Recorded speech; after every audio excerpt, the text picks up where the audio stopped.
Buenas tardes, damos inicio a la capacitación. Como siempre, damos 5 minutos para que realicen el pretest y por favor ya saben en el chat identificarse con su municipio y su nombre. Gracias.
Buenas tardes.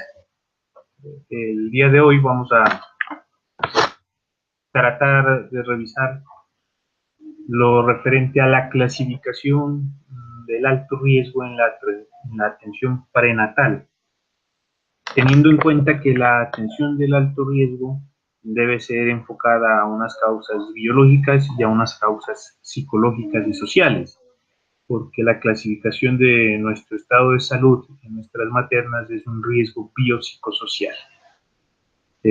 Tenemos muchas variables que a veces elevan la atención y el riesgo en las gestantes, igual que en los prestadores, cuando aplicamos el factor de riesgo a una edad gestacional que en ese momento de la edad gestacional no sería un factor de riesgo importante.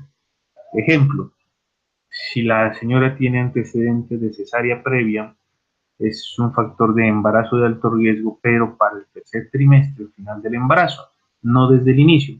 Y a veces al colocarle el diagnóstico Z359, alto riesgo obstétrico, a estas gestantes, ellas se alarman, dicen qué pasó con esa clasificación. Entonces vamos variando riesgos de acuerdo a trimestre.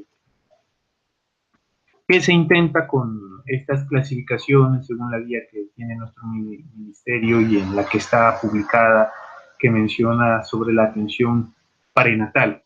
Es proporcionar a los clínicos, a los pacientes, a los familiares, a los investigadores, una información como que tratando de generar unos parámetros de uniformidad, de que estén estandarizados, para que si está en mi nivel 1 y la tengo que remitir a un nivel 2, en el nivel 2, también traten de tener el mismo parámetro de clasificación y no tengamos esos choques. Yo la envío de nivel 1 porque es una embarazada adolescente, 15 años, y llega al nivel 2 y me dice, es una adolescente de curso de embarazo normal. Vamos perdiendo un poco de credibilidad. La intención es no perder esos enfoques de atención. La intención es de que hablemos un mismo lenguaje para disminuir tensiones entre nuestros niveles de referencia y tensiones a esa gestante y a su familia. Entonces, este enfoque que se trata de hacer, según la política de nuestro Ministerio de Protección, es a enfocar a la reducción de la mortalidad materna y de la mortalidad perinatal. Si disminuimos el número de nuestras muertes maternas y el número de nuestras muertes perinatales, también tenemos que pasar a disminuir la morbilidad, las complicaciones de estas gestantes. Ya han escuchado ustedes que hemos charlado de un tema que se llama la morbilidad materna extrema. Estamos analizando y viendo qué es lo que ocurre con esas gestantes que empeoraron, enfermaron y estuvieron tan graves que pudieron haber muerto si no tenían la atención especializada. Entonces ya no solamente es enfocar a que ya no se me muera la mamá, que no se me muera el bebé, la intención es de que no se me enferme más la mamá y que no enferme el bebé. La metodología de las revisiones, pues esto no es al azar ni capricho de las instituciones. La metodología para hacer estas guías son una metodología basada en la evidencia, en la que se hace una revisión sistemática de todo lo que se ha publicado sobre clasificaciones, en donde se toman las palabras claves alto riesgo obstétrico, y eso nos enfoca a clasificar algunos tipos de estudios, los que nos respaldan las políticas y las conductas a seguir. ¿Cómo se define ese alto riesgo obstétrico? Se define como aquel riesgo en que la madre, el feto o el recién nacido tienen o pueden tener un mayor riesgo de morbilidad, de mortalidad antes, durante o después del parto. Durante la gestación, en el momento del parto y en el puerperio. Los dos componentes, tanto mamá como bebé, pueden tener alteraciones. Algunos que ya han asistido a las charlas de emergencia obstétrica que estamos dictando, los talleres, han escuchado que mencionamos de grupo que en Colombia la progresión, si fuera una progresión, la gestación es la progresión más peligrosa. Hay más posibilidades de que estas mamás se enfermen o se mueran con un embarazo que con actividades propias de la vida cotidiana. Ejemplo, es más posible que una mamá al embarazarse enferme y tenga una morbilidad, que esa mamá salga de noche hablando por celular y que la salve. Tiene más riesgo de que le pase algo malo embarazándose que saliendo hablando con celular. Y eso ya está demostrado hasta por las compañías de seguro. ¿Qué nos interesa en esa historia clínica para clasificar riesgo? Uno de los factores más importantes que encontramos es la edad materna.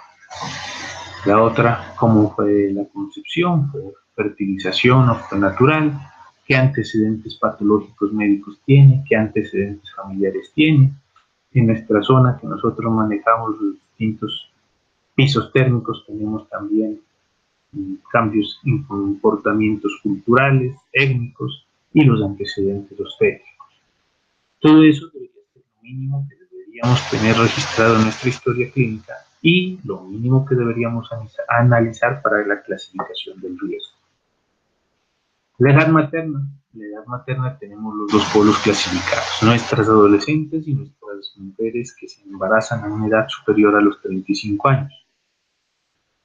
Eso no quiere decir que no pueda embarazarse de edad temprana ni de edad tardía, pero el fenómeno es que en Nariño estamos en el segundo puesto de embarazo en adolescentes por departamento a nivel de Colombia. Se nos están embarazando, pero adolescentes en adolescencia extrema. Según Bienestar, dice que nuestra adolescencia va hasta los 19 años. Según los riesgos de nuestros equipos de psicología, dicen que adolescente es hasta los 19 años. Según la clasificación por OMS, dice que es hasta los 19 años. Entonces, antes nosotros teníamos la clasificación adolescente hasta los 18 años, ahora hemos elevado hasta los 19 años. De esas tenemos unas que nos preocupan más que las otras.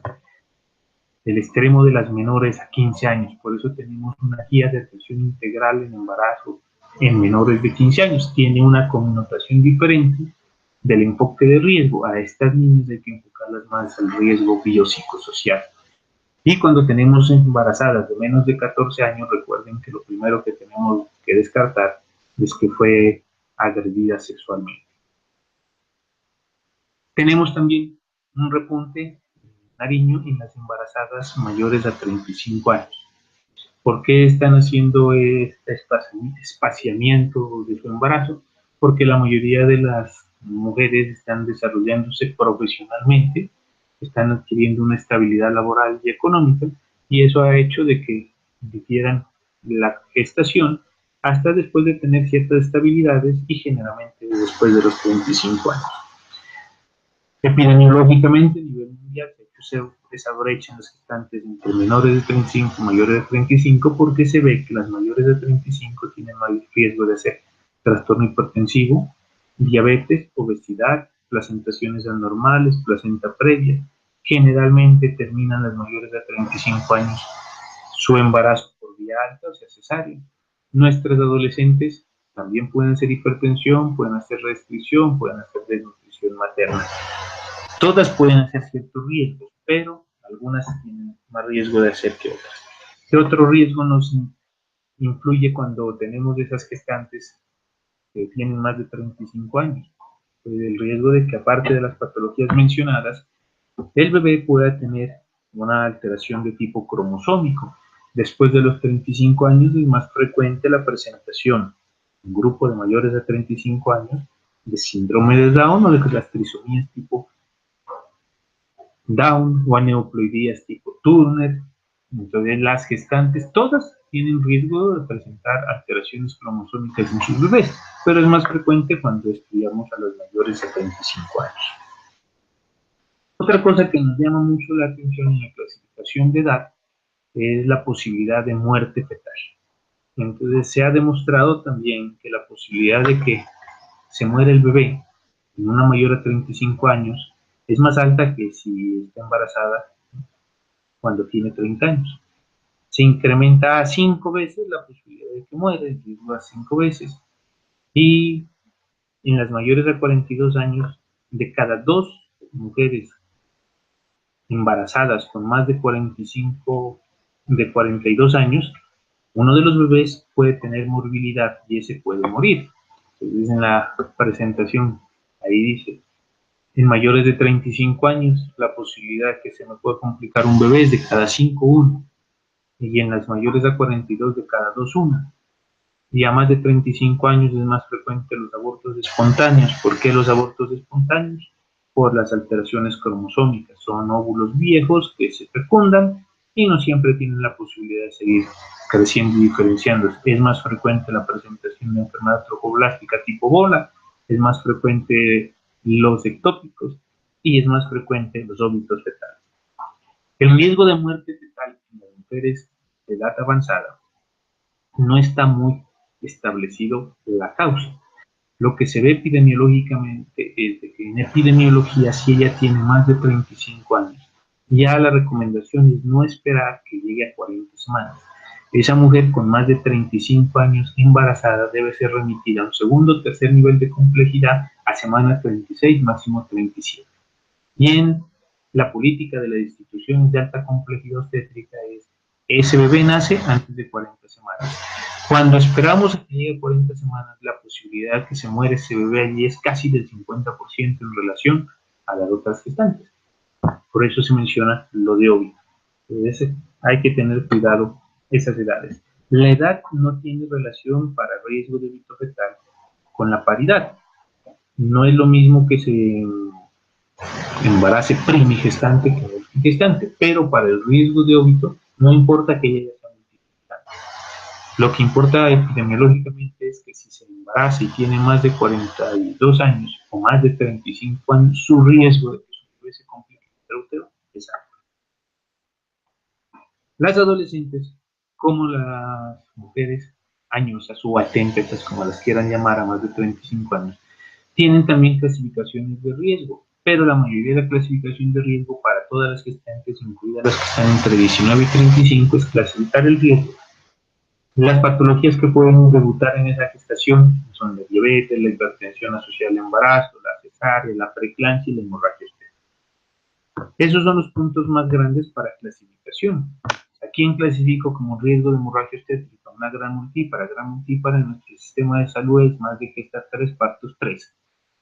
Si es una gesta 4, ese parto debo atenderlo con las condiciones específicas para hacer alumbramiento dirigido y tener la posibilidad de una remisión rápida en la eventualidad que me está haciendo una hemorragia obstétrica. Si esta mujer es una gesta 5, yo estoy en un centro de salud alejado y no tengo posibilidades de sacarla rápido para la atención del parto, a ella no le intento parto a nivel de nivel 1.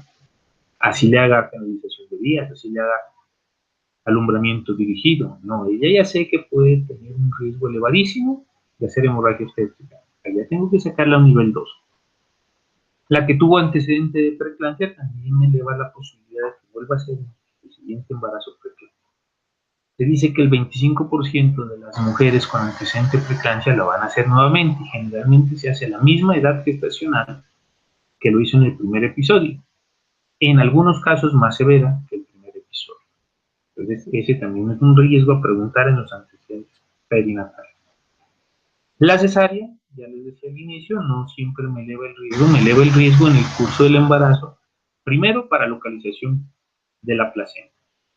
Cuando yo tengo una gestante con cesárea previa, lo que me interesa es descartar a esa mujer con cesárea previa que la placenta esté inserta sobre el sitio posible de cicatriz.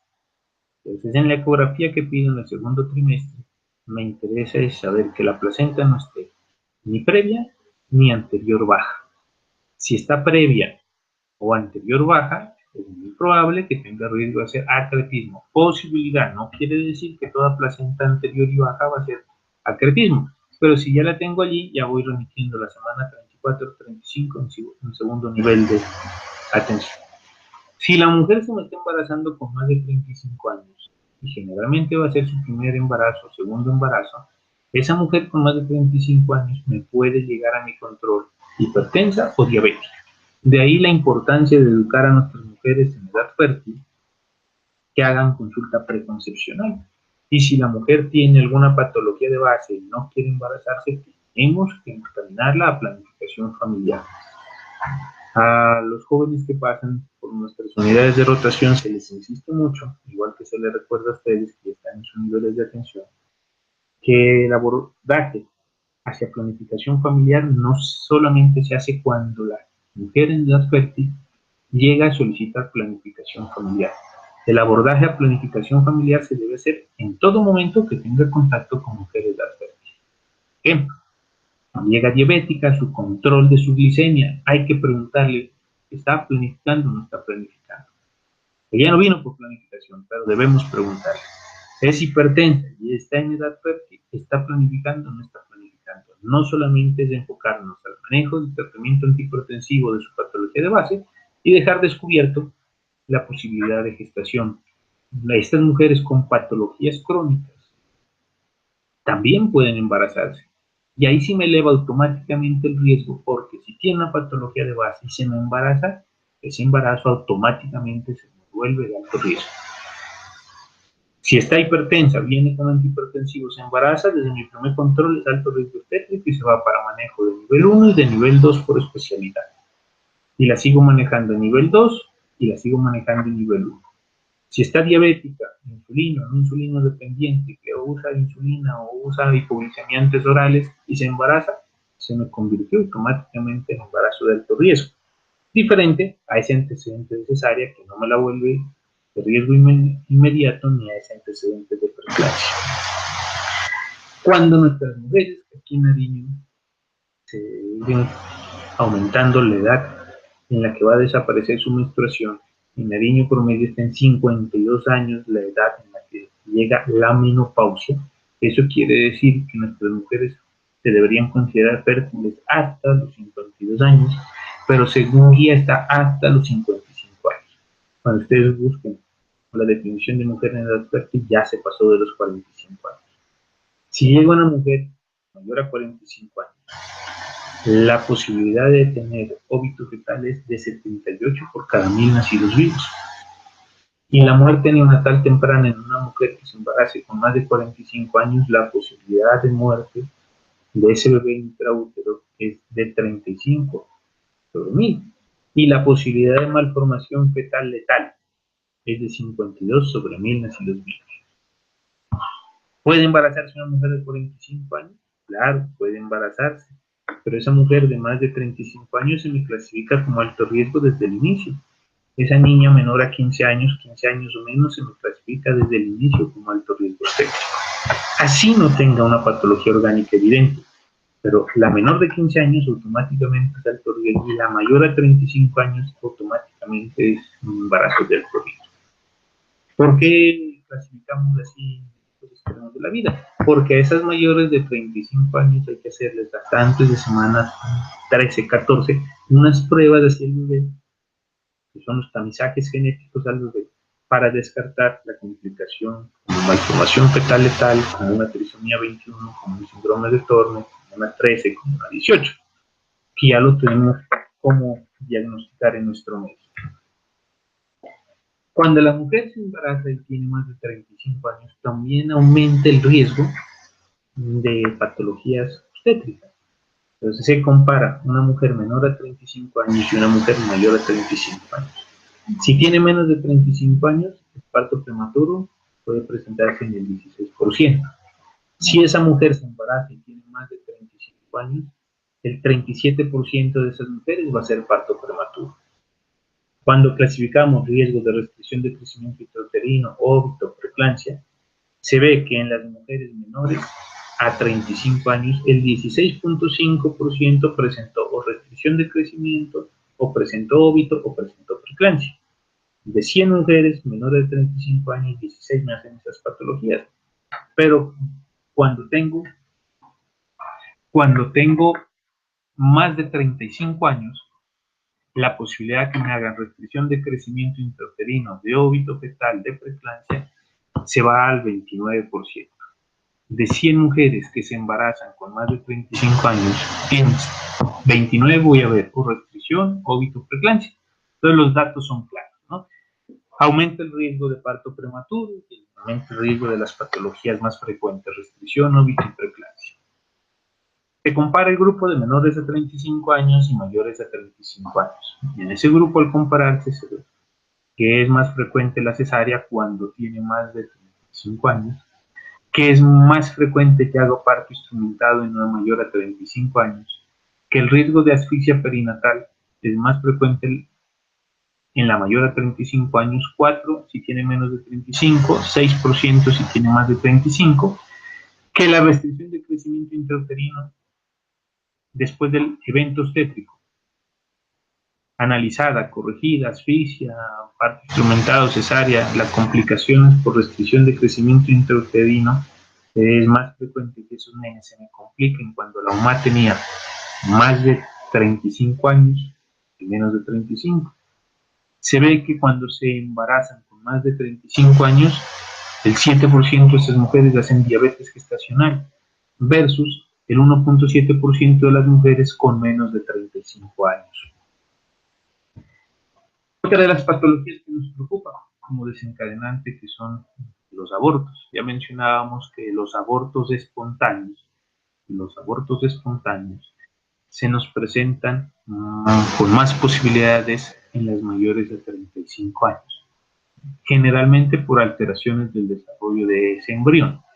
Pero cuando comparamos edades, pues, si una mujer tiene 22 años, la posibilidad de abortar es menor espontáneamente que a una mujer de 40 años. Entonces, cuando se agrupa abortos, de 100 abortos, 51 fueron en mayores de 40 años, 24 en el grupo de 35 a 39 y 8 en el grupo de 22. ¿Por qué es importante tener claro esto? Porque en nuestra primera consulta prenatal, aparte de que nosotros ya clasificamos como alto riesgo a esa mamá que tiene más de 35 años y que ya la estamos remitiendo, hasta que nuestro sistema hace remisión, hasta que nuestro sistema autoriza remisión a un segundo nivel para especialidad, uno tiene que hablarle en la primera consulta de control prenatal y mencionarle. Su embarazo se convierte en un embarazo de alto riesgo por su edad. Y por su edad tenemos posibilidades de que se nos pueda perder ese embarazo.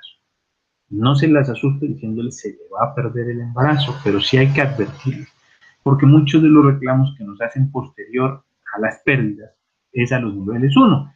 ¿Qué le dicen al nivel 1? Yo era de edad, tenía cólico, tenía sangrado, no me remitió a tiempo, no me quiso remitir a tiempo, no me remitió como urgencia, no me sacó como urgencia vital y se me perdió el embarazo. Recuerden que por edad el riesgo es altísimo. Llega a un nivel 2, en nivel 2 no tengo ningún medicamento para controlar alteraciones de tipo cromosómico. No tengo ningún medicamento para que me controle la mayoría de las pérdidas. En nivel 2 también se pierden, pero bajamos la atención hacia nuestro nivel 1. Que no nos sigan culpando a los de nivel 1, que se perdieron esos embarazos por remisiones tardías. En ese control prenatal, en ese primer control prenatal, nosotros ya advertíamos esa posibilidad. Entonces la señora ya asume también una responsabilidad. Me embaracé, tengo 40 años, ya sé que se me puede perder mi embarazo por un aborto espontáneo. Es distinto a que llegue a 40 años, que le diga que la voy a remitir, que no sale la autorización y se pierde. ¿A quién le echa la culpa? A quien no la remitió el tiempo. Se hacen estudios y se compara edad y la frecuencia de ectópico, de embarazo ectópico. Si la mujer tiene 21 años, la posibilidad de ectópico 1,4%. Si la mujer tiene más de 44 años, la posibilidad de ectópico es casi del 7%. Porque eso, pues la explicación es clara, ¿no? A más edad, más posibilidad de que haya daño de la tuba, daño de la trompa uterina, daño de ese endosalpingo. Entonces, a más edad, más tiempo de exposición al agente agresor sobre esas trompas uterinas y más posibilidad de que pueda ser un embarazo ectópico. Las jóvenes también lo pueden hacer, claro, lo pueden hacer. Y allí en ectópico hay que detenernos con el método de planificación, que también nos lleva a riesgo. Cuando hacemos planificación, tenemos que pensar, si falla el método de planificar, ¿me eleva el riesgo obstétrico? Sí. ¿Cuál de esos métodos me eleva más el riesgo? Depende de la edad y cuál está usando. Cuando yo tengo una mujer que es usuaria del dispositivo intrauterino, ya sea la T de cobre, la T que libera levonorgestrel, ella tiene un riesgo más elevado que la población que no use esos métodos para hacer embarazo ectópico. Y hay que explicarlo. Lo mismo que la mujer que usa los métodos subdérmicos también tiene un riesgo más elevado de hacer embarazo ectópico que las mujeres que usan los hormonales combinados, ya sean tabletas o inyectables mensuales. Entonces ya voy desde mi preconcepcional, desde mi planificación familiar, advirtiendo sobre un riesgo. ¿Quiere usar la T de cobre? Claro. Tiene que venir a los controles del método, porque si usted no viene a los controles de su método planificar, a los controles programados, es probable que se desplace ese dispositivo y le dé un embarazo ectópico, que nos vuelve un embarazo de alto riesgo. Que usted es usuaria de la T medicada, tiene que venir a sus controles, localización, visualización ecográfica de ese dispositivo, que esté bien ubicado en cavidad uterina, para disminuir el riesgo de que pueda ser una afectación ectópica o un embarazo intrauterino. Nos va elevando el riesgo. Cuando falla uno de los métodos de planificar tipo dispositivos intrauterinos del embarazo, es alto riesgo. No porque no tengo FUN confiable, sino que se me eleva el riesgo automáticamente porque tengo un embarazo no programado, no planeado. Si la mujer estaba haciendo uso del método de planificar, significa que ella todavía no quería quedar en embarazo. Entonces, cuando hacemos esa preguntita, ¿este embarazo era planeado, era deseado? Ya sabemos que ese no era planeado, no era deseado, fue una falla del método. En ese momento se nos eleva el alto riesgo y ya clasificamos falla del método, alto riesgo obstétrico, valoración por ginecología, remisión a nivel 2, pero tengo que seguirla atendiendo en nivel 1. Hasta que aparece lo de remisión a nivel 2, cuando estoy con falla del método, cuando falló ese método de planificar, tengo que pedir en forma temprana ecografía endovaginal. ¿Por qué tengo que pedir la ecografía endovaginal en la falla del método? Porque hay que primero pensar que la fecha de última menstruación no es muy confiable. Y segundo, necesito localizar en forma temprana la ubicación de ese saco gestacional. Si ya estamos hablando que si falla el método de planificar de estos dos mencionados, la posibilidad de ectópico se me incrementa, necesito localizar, ¿está intraútero o está por fuera del útero? A más temprano yo localice esa gestación, si está por fuera del útero y es un ectópico, la posibilidad de manejo farmacológico es alta y no necesitaría hacer la parotomía ni resección de la trompa uterina en muchos de los casos. Pero la mayoría de las veces que nos llegan por falla del método con embarazo ectópico llegan con signos y síntomas de un embarazo ectópico roto, donde ya necesariamente se va para manejo quirúrgico. Cuando hacemos un manejo quirúrgico de un embarazo ectópico, recuerden que generalmente se reseca la zona de trompa donde estaba localizado, que es la localización más frecuente. Entonces disminuimos las posibilidades obstétricas a futuro. Falló el método planificar, prueba embarazo positiva, ecografía obstétrica, para datar edad gestacional y para localización del saco gestacional que esté dentro del útero. ¿Que eso lo pueden pedir en nivel 2? No, ese es de nivel 1, porque la norma me dice que durante el primer trimestre, entre semana 10, semana 12, yo pido la primera ecografía. Si todo va bien, si no tengo factor de riesgo para clasificarse como alto riesgo obstétrico. Si yo ya clasifique como alto riesgo obstétrico, cambia, ¿no? La guía, una es para control prenatal normal, otra es la guía cuando ya tengo factor de riesgo. Entonces, falla de método de planificar, se vuelve un embarazo de alto riesgo por la localización. Que al fallar ese método se me elevan unos riesgos, claro. La localización de ese dispositivo intrauterino, de esa gestación, eleva el riesgo de aborto, eleva el riesgo de ruptura prematura de membranas, eleva el riesgo de infecciones intramnióticas. Si no se perdió ese embarazo y progresa con dispositivo, puede romper membranas en forma temprana. Si rompe membranas en forma temprana, tengo un bebé prematuro. Y si hago manejo expectante, puedo tener una coriomielitis. Entonces, se me van desencadenando factores. En la atención prenatal, ¿cómo íbamos identificando esos riesgos? El primer tamizaje, pues, para riesgo obstétrico, cuando tengo mi primer control prenatal. Idealmente, ese primer control prenatal debe ser una captación temprana antes de semana 14. De la identificación de esos riesgos obstétricos, y de la aplicación de las escalas de riesgo biopsicosocial que aparecen en los perfiles de historias clínicas, hago una clasificación adicional. El segundo tamizaje de riesgo obstétrico se debe realizar cuando ya hago la evaluación de las pruebas de laboratorio y las ayudas diagnósticas. Entonces, en mi primero hago mi historia clínica completa, analizo factores, analizo antecedentes obstétricos, lo que mencionábamos, patología materna, patología familiar, antecedentes preeclampsia, hemorragia obstétrica, complicaciones de gestación previas. Solicito paraclínicos y mi segundo tamizaje de riesgo obstétrico lo hago cuando reviso esos paraclínicos. La veo a una paciente completamente normal, le pedí el urocultivo y en el segundo tamizaje que viene a control con el urocultivo me reporta una bacteriuria sintomática, una E. coli, más de 100.000 unidades formadoras de colonia. Esa mujer ya se me elevó el riesgo. Una mujer gestante con infección de vías urinarias no complicadas. Entonces cambió el protocolo, es de alto riesgo. De alto riesgo porque la gestante que me presenta bacteriurias sintomáticas y no tiene adherencia al tratamiento en forma adecuada, va a presentar un nuevo episodio de infección de vías urinarias. Y la infección de vías urinarias en el embarazo se convierte en una de las principales causas de sepsis gestacional. Segundo tamizaje, cuando hago el análisis de mis pruebas de laboratorio. El tercer tamizaje para riesgo, ¿cuándo lo hago?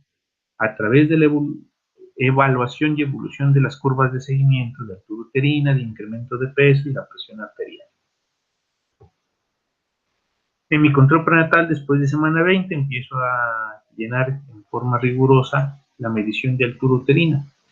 La altura uterina que se me aleje a la escala que tengo de referencia me hace pensar de que algo puede estar pasando con ese bebé. Si está muy por debajo del estándar, tal vez el bebé esté pequeño, tal vez tenga un error en fecha de menstruación, tal vez el líquido amniótico no esté en cantidad adecuada.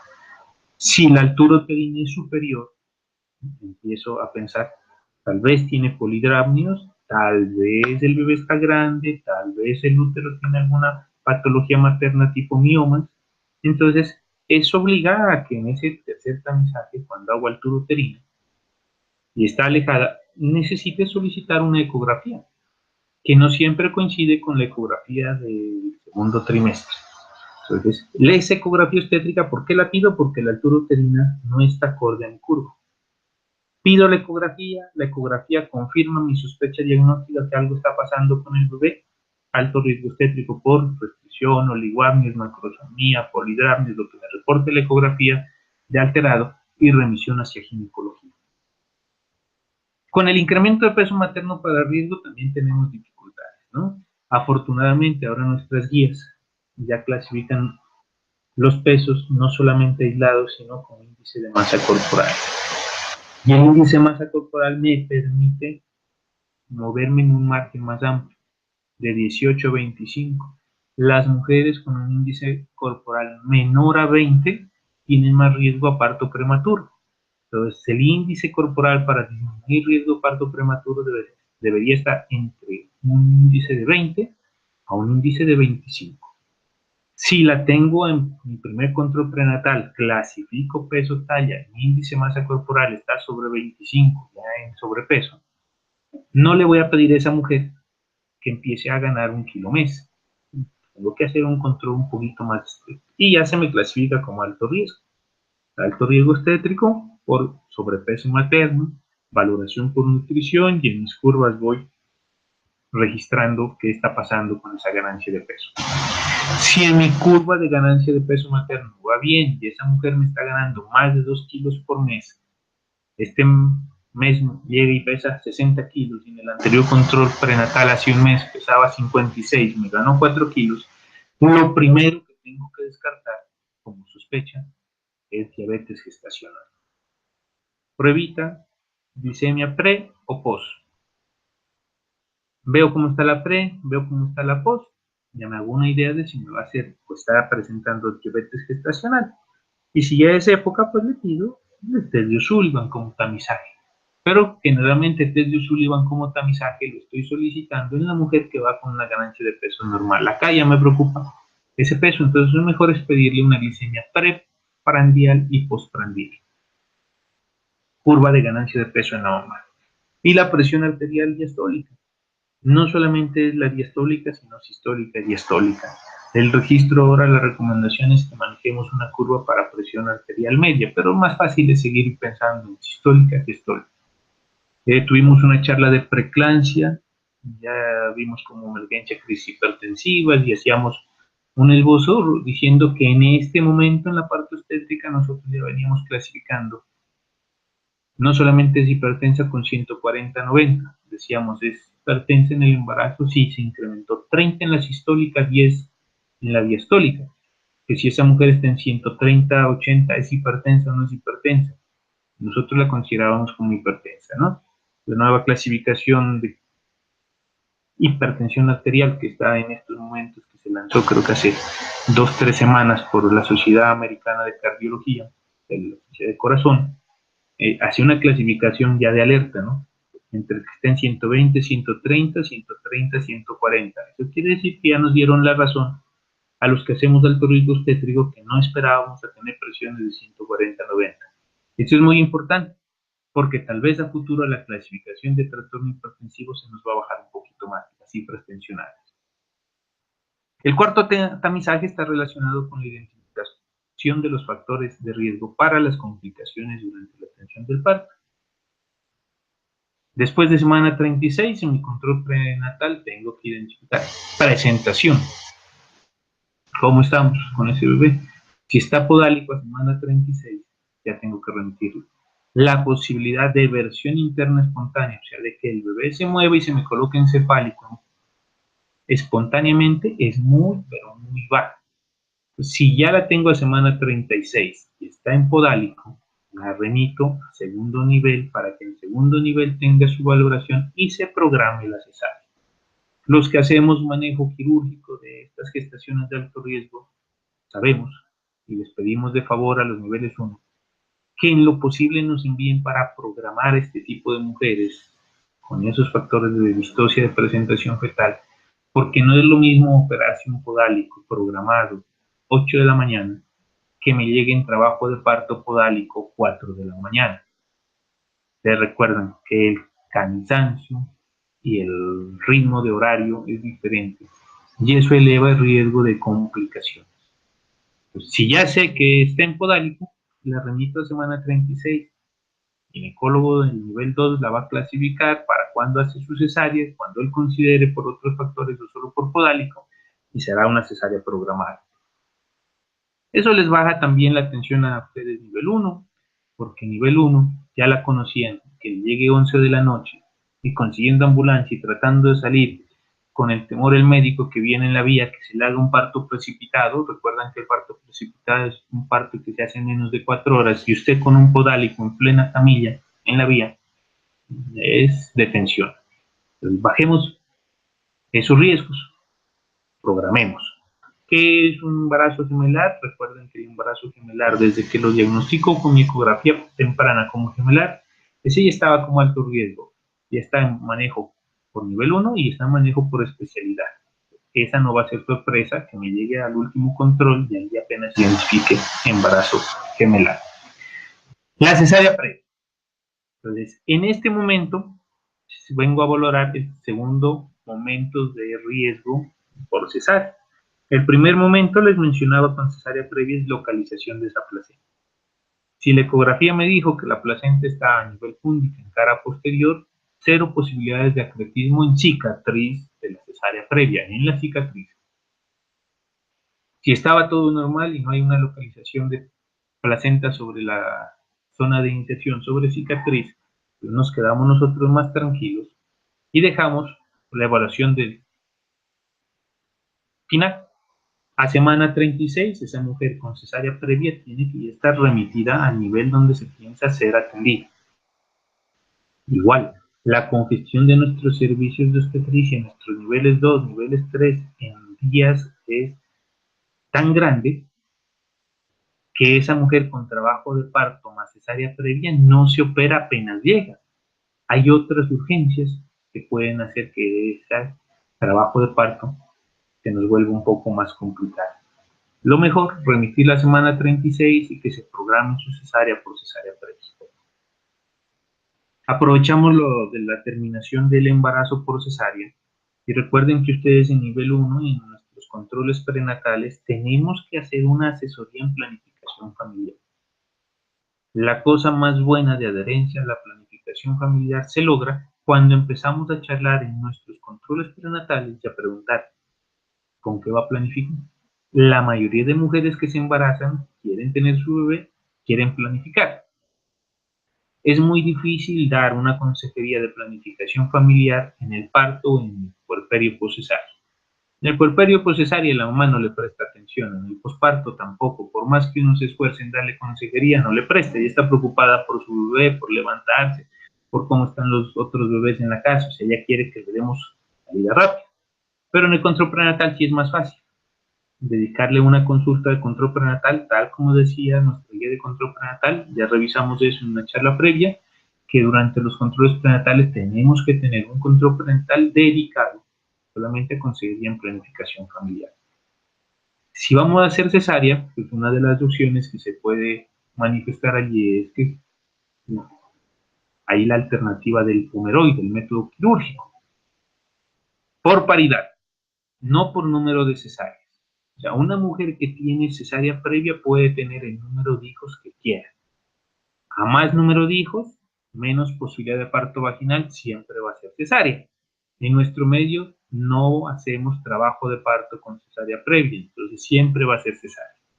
Antes había esa creencia y ese concepto errado de que solamente una mujer con cesárea previa podía tener 2 cesáreas y después de 2 cesáreas ya no era posible la gestación y obligatoriamente tenía que hacerse el pumeroide en la segunda cesárea. La literatura ha demostrado que no es así, que puede tener los hijos que ella desee. El número de cesáreas es el número de hijos que ella quiera tener. A más cesáreas, más riesgo de acretismo placentario, pero no es una indicación que porque ya tiene 2 cesáreas tiene que hacerse el ligar o hacerse el pumeroide. Si la mujer tiene el antecedente de que en el parto anterior hizo una hemorragia obstétrica, que sangró mucho, que la transfundieron, que le tuvieron que hacer revisión de cavidad, o nos dice en mi parto anterior se me retuvo la placenta, o en mi parto anterior me pasaron sangre, o en mi parto anterior me bajaron a quirófano porque no podía controlar el sangrado, esa mujer no la voy a atender en mi nivel 1, así todo día transcurrido normal. Ahí volví a clasificar riesgo, entonces semana 36 estoy remitiendo a esa señora. Motivo de remisión, alto riesgo obstétrico por antecedente de complicación por hemorragia obstétrica en primer embarazo, en el segundo, en el anterior embarazo. Si ustedes recuerdan, cuando hablábamos de hemorragia obstétrica, una mujer que tiene antecedentes de hipotonía uterina, más de la mitad de esas mujeres me van a repetir una hipotonía uterina. Más de la mitad. Las estadísticas dan que entre un 60 y un 70% de esas mujeres pueden volver a hacer un episodio de hipotonía uterina. Si ya sé que hizo una hemorragia obstétrica en el anterior embarazo, esa no se queda en mi nivel 1. A ella la remito. Pues, igual, la remito. Semana 36 para que me la clasifiquen de riesgo en la institución de remisión o en el momento que inicia trabajo de parto lo remito como urgencia. Toda esta identificación de riesgo tiene que quedar muy bien registrada en nuestra historia clínica. Como nosotros adoptamos mucho nuestro sistema de historia clínica perinatal del CLAP, ahí están los alertas, los amarillos, tenemos que registrar las casillas. Entonces, todas las casillas deben estar diligenciadas, debe estar clasificado, debemos apegarnos a ese registro. Lo mínimo del registro es lo que nos pregunta allí y adicionamos lo que nosotros consideremos importante. Eso permite que uno pueda tomar ciertas decisiones y ese amarillo también va educando al paciente, a la gestante, de que su embarazo es un poco más de control. Entonces, diligenciar muy bien historia clínica. Para evitar reclamos a futuros, también diligenciar historias clínicas. Ustedes recuerdan que en estos tres últimos fines de semana hemos tenido 2 programas televisivos que hablan de negligencia médica. La mayoría de las cosas que se esbozan en esos casos reportados allí es falta de registro. Entonces queda ante la duda, le echan la culpa a quién, al personal de salud. Registren todo, todo. Que se le explica a la señora que porque su bebé está enfodálico tiene que ir a ginecología y ya tiene la remisión, pero ella no quiere asistir. Registren eso. ¿Qué pasa con las gestantes sin factor de riesgo biológico? Patologías adicionales. También tenemos que identificar los riesgos biopsicosociales. En control prenatal decíamos que uno de los riesgos biopsicosociales es, tiene acompañamiento de la pareja, hay factores de violencia intrafamiliar, tiene acompañamiento familiar, cómo están sus horas de sueño, descansa bien, en esta semana la han gritado, en esta semana la han golpeado, todo eso ya está en nuestra historia clínica para registro. Eso también eleva el riesgo biopsicosocial. Sus jornadas laborales. Usted labora turnos día, turnos noche. Si usted labora turnos noche, las gestantes que hacen trasnocho tienen más riesgo de hacer parto prematuro y preeclampsia. Si esta dama me dice, mi embarazo anterior me dio preeclampsia y ahora soy trabajadora que tengo que hacer jornadas de la noche, ya me está alertando de riesgos, ¿no? Trabaja de noche y el anterior tuvo preeclampsia y si sé que el trabajar de noche me eleva el riesgo de parto prematuro o de preeclampsia, dentro de mis recomendaciones de control prenatal es cambiar las jornadas laborales o remitirla para que nivel 2 clasifique riesgo en forma temprana con este antecedente de trabajo nocturno, de preeclampsia previa, de riesgo biopsicosocial y tenga el acompañamiento de psicología. El cuidado prenatal debe estar siempre apegado a nuestra guía. Nuestra guía de atención integral del embarazo, parto y puerperio 2015 hace un esbozo de todas estas cosas con los niveles de evidencia registrados allí. En control prenatal nosotros ya hacíamos una aproximación, algunas cositas que podemos hacer para disminuir algunas patologías perinatales o maternas, como la administración de la aspirineta, del ácido acetil salicílico de 100 miligramos desde semana 14. La intención de darles a todas las gestantes hasta de 100 miligramos es disminuir el riesgo, no es evitar, es disminuir el riesgo de que le dé preeclampsia severa o de que el bebé haga restricción de crecimiento intrauterino. Si esa mujer en mi control prenatal no está ganando el peso adecuado, está por debajo de lo esperado, nuevamente control por nutrición. Recuerden que en primer control prenatal le enviaba psicología, nutrición, odontología. Y ahora está en semana 20 y la veo que se me está quedando en peso la mamá, tengo que enviarla nuevamente a valoración. La primera valoración era en control prenatal normal. Esta es porque encontré un factor de riesgo. Las gestantes, con esos riesgos identificados, con los riesgos de que su embarazo se complique, que su gestación tiene más riesgo de morbilidad materna y perinatal, pues esas gestantes, todas tienen cobertura por el sistema de salud y todas deberían ser manejadas entre nivel 1 y nivel 2. Entonces debemos remitirlas al especialista. Decíamos en la revisión de control prenatal que hicimos que puede tener la gestante con embarazo normal 2 controles por ginecología. Uno en el primer trimestre para clasificación de riesgos si nosotros identificamos un factor. Y la segunda, más o menos semana 32-34, la segunda valoración por ginecología para examen de pelvis y ver si esa cadera es apta o no apta para parto. Esos son nuestros 2 contactos en gestaciones normales, en control prenatal normal. Pero cuando identifico factor de riesgo, la remisión debe ser diferente. Y las gestantes que se llaman de alto riesgo obstétrico, que se clasifican como gestantes de alto riesgo obstétrico, pues deben ser siempre remitidas al nivel donde nos garanticen, nivel 2 o nivel 3 que nos garanticen atención de ese bebé con riesgo de prematurez o de complicaciones y atención de esa mamá con riesgo de complicaciones como una UCI. Ejemplo, si es cesárea previa y su riesgo es por cesárea previa, le envío un nivel 2, no necesito que ese nivel 2 tenga UCI. Pero si esta mujer le identifico con factor de riesgo una placenta mal inserta, nivel de cicatriz, cesárea previa, ya sé que mi nivel 2 sin UCI no la puedo enviar porque la posibilidad de hemorragia que termine en una UCI es alta. Entonces a ella debería enviarla a un nivel 3, con disponibilidad de UCI obstétrica y de UCI neonatal. En resumen, criterios maternos que me pueden clasificar como patología de base, alto riesgo obstétrico.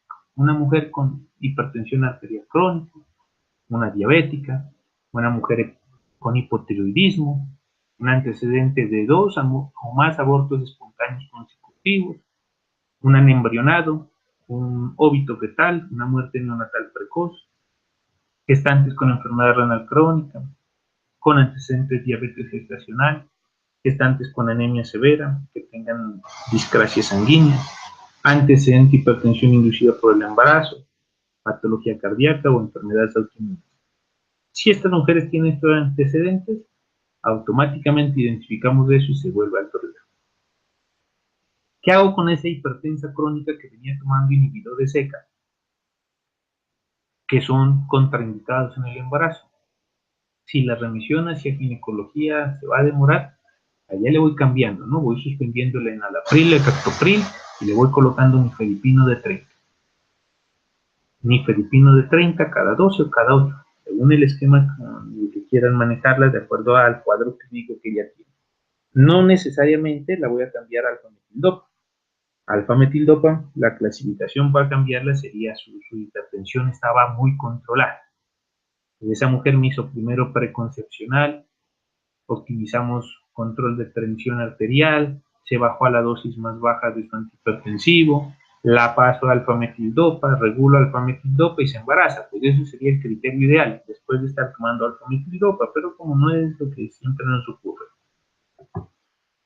Esos criterios maternos también, como factores de riesgo, el antecedente de hemorragia vaginal en el primero, en el segundo, en el tercer trimestre, que tenga una enfermedad mental diagnosticada por psiquiatría, los extremos de las edades reproductivas, menos 16, más de 38. Nuestra guía dice que debe tener un manejo especial, por eso tiene guía especial, la menor a 15 años y por riesgo ya sabemos la de 35, clasificada como alto riesgo biopsicosocial según nuestra escala de CLAT. Entonces la que clasifica dentro de esa escala como alto riesgo biopsicosocial también debe tener un manejo diferente, que tenga un índice de masa corporal hacia obesidad o menos de 19, ya mencionábamos que una mujer embarazada con un índice de 20 para abajo, igual a 19 o 18, tiene más riesgo de parto prematuro.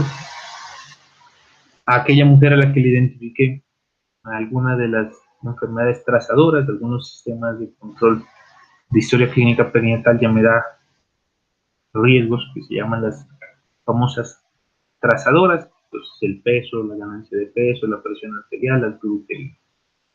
Hay unos factores de riesgo también de alto riesgo fetales, los criterios ovulares, gestaciones múltiples, polidrámenos, oligohidrámenos, malformaciones fetales, restricción de crecimiento, amenaza de parto prematuro, infecciones perinatales.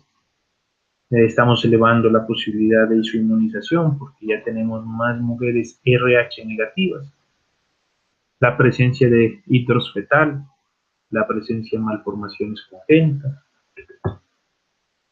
Identificados esos factores de riesgo, identificados todos esos factores de riesgo, el médico va a seleccionar previamente la gestante con factores de riesgo para ser valorada en forma conjunta con el especialista.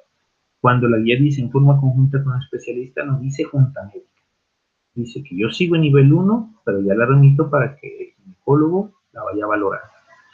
Y validamos conductas y efectuamos la remisión al programa de alto riesgo obstétrico en caso necesario. La gestante que cumple con los criterios de alto riesgo será trasladada de forma definitiva para la atención especializada por ginecología y obstetricia en los programas de alto riesgo obstétrico, hasta la atención del parto y la consulta posparto y de primera vez del recién nacido.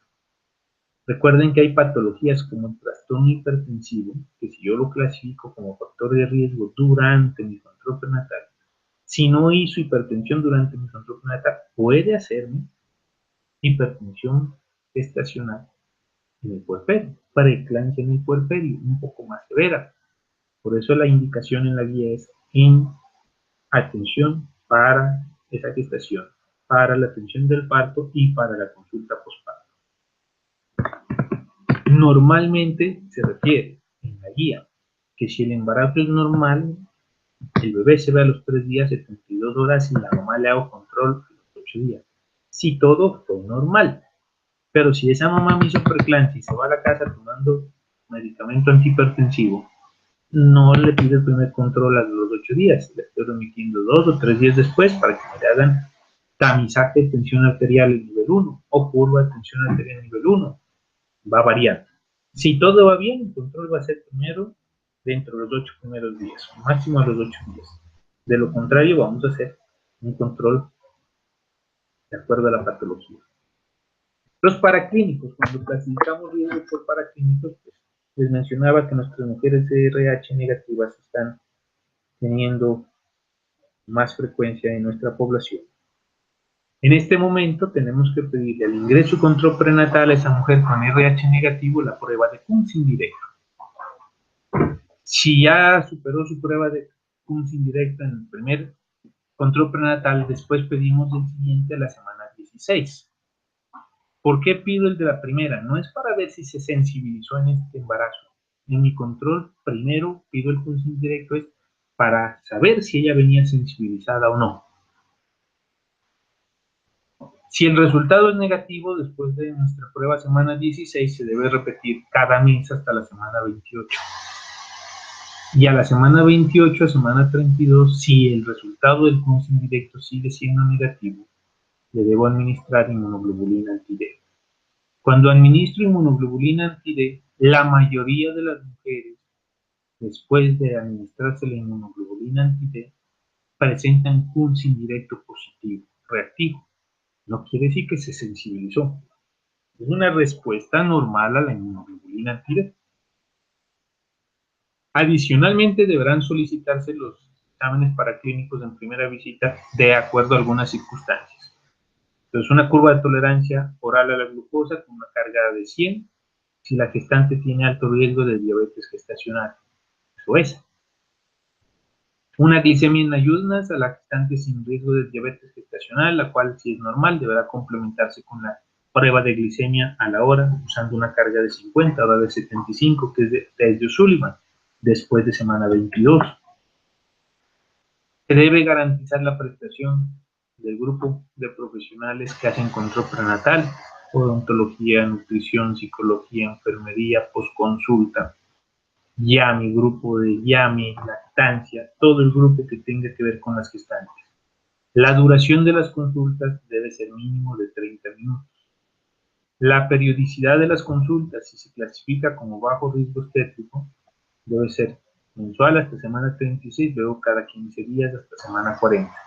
Pero allí ustedes ven que aparece una D4, eso quiere decir que es una recomendación baja, con una evidencia baja, por eso no hemos modificado lo que mencionábamos en control prenatal previo.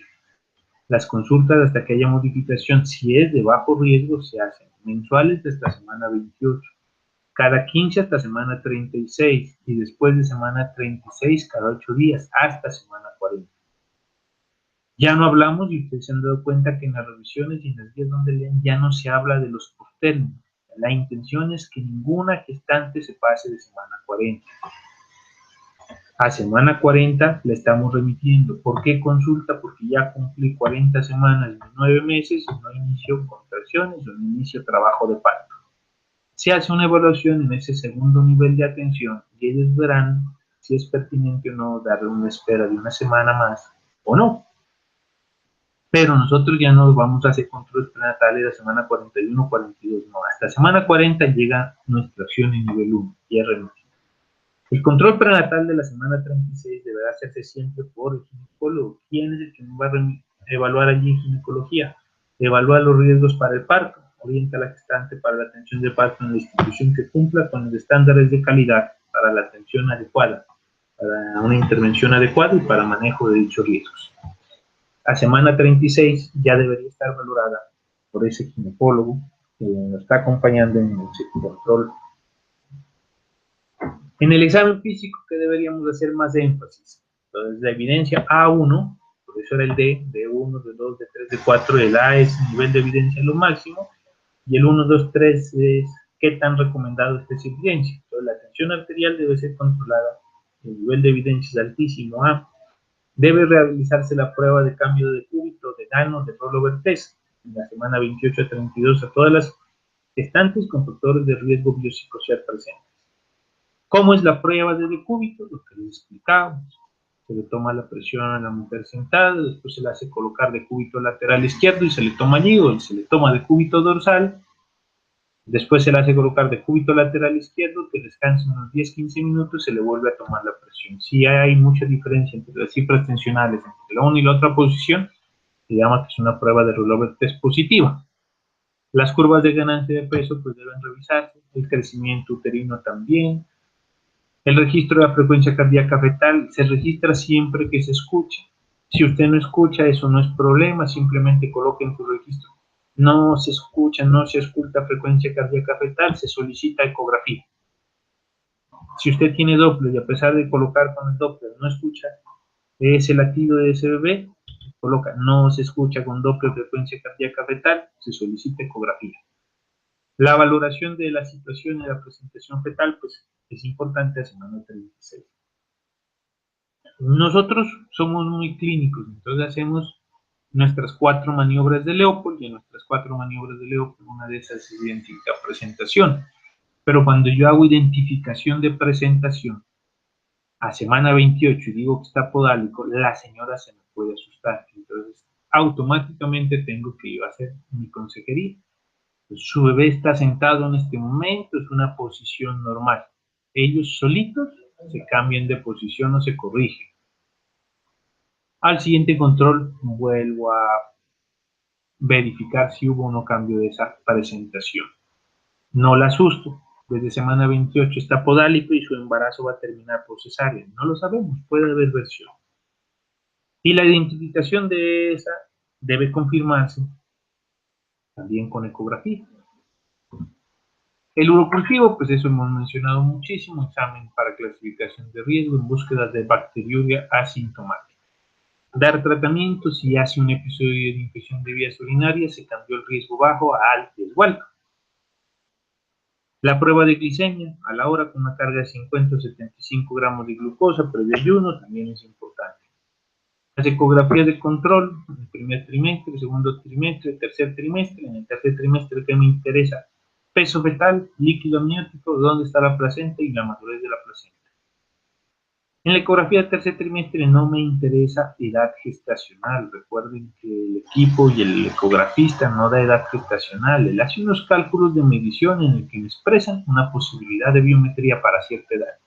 Pero en el tercer trimestre lo que sí me interesa es saber un peso que esté más de 2.500, que el líquido amniótico esté bien, que la placenta esté bien. El frotis de flujo vaginal en gestantes sintomáticas, no en todas las gestantes. ¿Qué es gestante sintomática? La embarazada que llega y nos dice, me está molestando porque tengo harto flujo, porque me rasca, porque me está bajando mal olor, porque la mayoría de gestantes tienen flujo. Hay que pedir, sí, el cultivo rectal y vaginal en busca de estreptococo del grupo B, entre semana de 28 y semana 34. Revisar el carnet de vacunación, tiene administración de toxoide tetánico, ya tiene su administración de micronutrientes, qué damos de micronutrientes, si está anémica, sulfato ferroso, si no solamente calcio, y valorar las situaciones especiales. Educación individual y educación a la madre, al compañero y a la familia. En cada consulta se debe registrar lo mismo, identificamos riesgos, encontramos riesgos y hacemos la remisión a nuestro nivel de complejidad. Importantísimo, y se vuelve a recordar, la calidad del registro debe ser claro, la oportunidad de la atención, la primera consulta debe ser máximo a las 24 horas de haberla solicitado.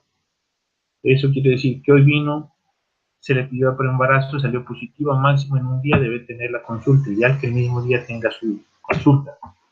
El flujograma de esos controles dice, se identifica mujer con sospecha de embarazo, si hay embarazo evidente, prueba de embarazo, salió positivo, inscripción de control prenatal. Se inscribe a control prenatal y máximo al día siguiente ya debe tener la primera consulta. En esa consulta primera se evalúa un perfil de riesgo de la gestante con factores de riesgo y la gestante sin factores de riesgo. Si no tiene factores de riesgo, control prenatal de manera adecuada a esta norma y hacemos la segunda evaluación de riesgo con los laboratorios y los 4 tiempos de evaluación. Si en mi evaluación de riesgo la gestante tiene factor de riesgo, tiene que ser remitida para especialistas. Si se mantiene el riesgo, el control prenatal siempre va a ser por especialista. Igual hacemos en control prenatal primer nivel. Eso es todo lo que les quería compartir sobre la clasificación de riesgos. Si uno se vuelve exagerado, toda gestante cumple algún criterio de riesgo obstétrico. Pero la intención es no ser tan exagerados en registrarlas, es ser exagerados en buscar esos factores de riesgo. Gracias.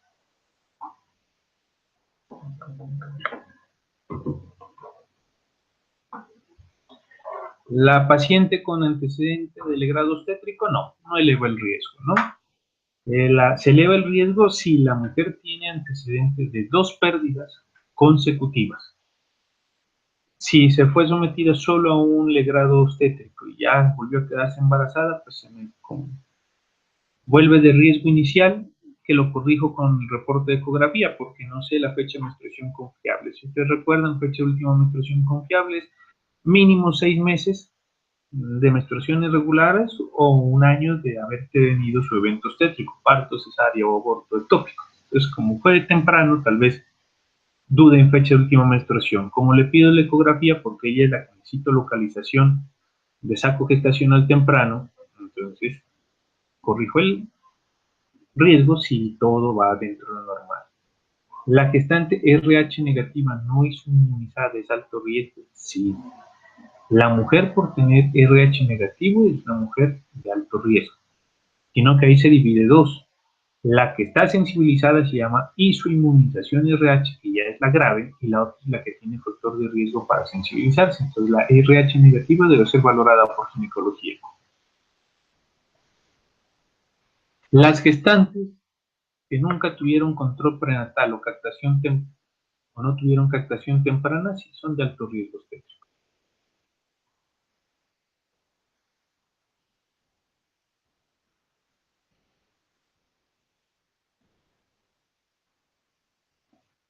Generalmente una mujer que viene con antecedente de convulsiones, viene tomando el medicamento y se embaraza y consulta en forma tardía. Entonces, cambiar en forma rápida el antiepiléptico, el anticonvulsivante no es muy recomendado. ¿Quién debería cambiar el anticonvulsivante? Debería ser la valoración por ginecología, porque si esa mujer tiene factor de riesgo, que ya es su antecedente de convulsiones, hago prueba de embarazo positiva, escribo control prenatal y le estoy remitiendo. Lo único que reforzaría yo allí, si viene tomando anticonvulsivo antes en nivel 1, es aumentarle la dosis de ácido fólico. Pero lo ideal es que esa mujer hubiera hecho preconcepcional. Pero ustedes dirán, pero no viene a preconcepcional. Pero ha de haber venido alguna vez a hacer consulta por su manejo antipiléptico. Y si vino consulta por su manejo antipiléptico, no le ofrecí planificación familiar. Y ahí viene lo filosófico. Si ella no quiere usar método de planificar, está buscando embarazo.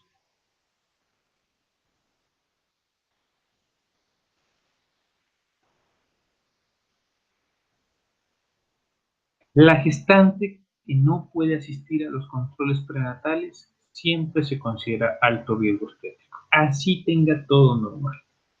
Nosotros, para considerar que esa gestante tiene una buena adherencia a control prenatal, que le clasificamos el riesgo y lo bajamos, mínimo debería tener 5 controles prenatales. Mínimo debería tener una ecografía cada trimestre. Si esa mujer no cumple sus criterios, es alto riesgo. Recuerden que el alto riesgo es biopsicosocial. Entonces, ¿por qué no está acudiendo a controles prenatales? Por distancia geográfica. Un riesgo social. La paciente que tiene displasia de cadera es alto riesgo para definirse la vía de terminación. O sea, la de displasia de cadera no es alto riesgo al inicio del embarazo porque no nos va a perjudicar en nada. Pero para el momento del nacimiento sí. Entonces, esa mujer, como ustedes lo preguntan, a semana 36 debe ser remitida para valoración. Respecto a muerte fetal, ¿aplica a primigestantes o a multigestantes? Sí. cuando nosotros mencionamos muerte fetal y riesgo de muerte fetal, aplica a las mayores de 35 años. Y según lo que les presenté, si tiene más de 42 años, incrementa más el riesgo, y si tiene más de 45, incrementa más. Ese es independiente de la gestación.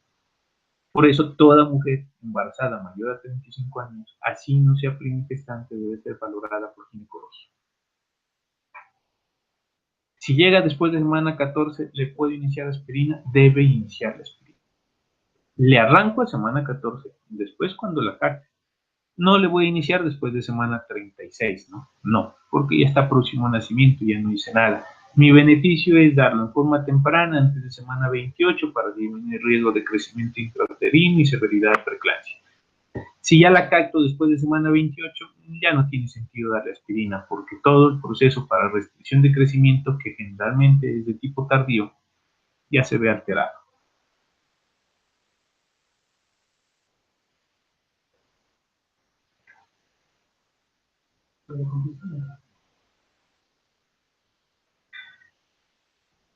Sí, cuando la glicemia salió alterada o tiene factor de riesgo, pido la prueba de tolerancia a la glucosa. Recuerden que el test de O'Sullivan es una prueba de tamizaje. La prueba de tamizaje se define como una prueba de tamizaje para cierto diagnóstico en población normal.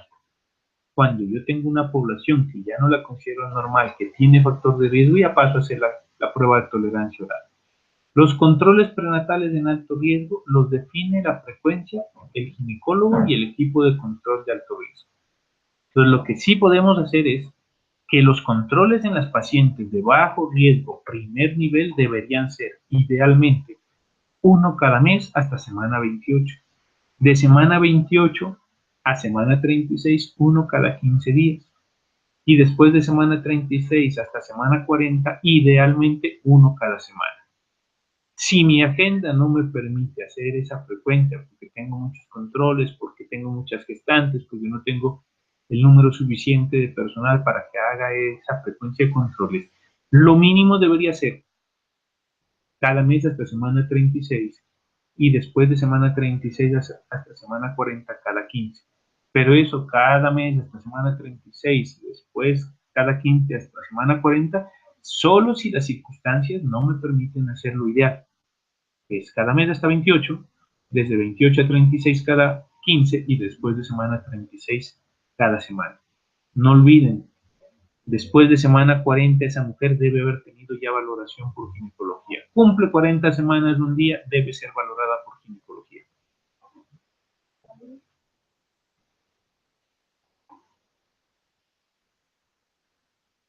Con el metronidazol y con el clotrimazol. Entonces, si tengo un diagnóstico de vaginosis, la vía oral es lo mejor que puedo dar. Por estas recomendaciones que tenemos de no dar medicamentos vía oral hasta después de semana 8, después de semana 8 damos tranquilamente 500 miligramos vía oral de metronidazol cada 12 horas por 5 a 7 días.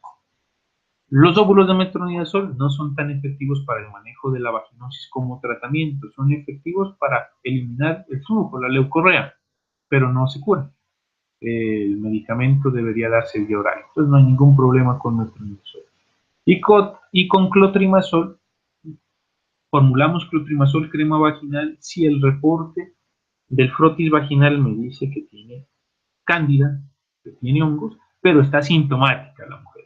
Por eso la solicitud de frotis de flujo vaginal, la recomendación ahora de control prenatal es solicitar un primer control en búsqueda activa de vaginosis, pero después solo si la mujer está sintomática, no de rutina. Tinidazol y secnidazol son categoría C, no se recomienda. Mientras tengamos metronidazol, en las gestantes no recomendamos usar ni tinidazol ni secnidazol. No hay una documentación grande que demuestre que puede ser considerado la misma categoría que metronidazol, o sea, categoría B. Entonces, como tengo metronidazol, sigo usando metronidazol. A propósito del tinidazol, los esquemas cortos en las gestantes de manejo antibiótico, de manejo antimicótico, para vaginosis, ya no aplican, ¿no? Recuerden que hace 2 años arrancamos con esquema largo. Antes hacíamos esquemas cortos, 3 óvulos, máximo 5 óvulos. En infección de vías urinarias, esquema corto, 5 días de tratamiento, ahora son mínimo 7, idealmente son 10. Entonces pasamos a los esquemas largos.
Gracias por la atención. Nos volvemos a reunir para nuestra próxima capacitación que oportunamente ya les estarán informando. Buena tarde.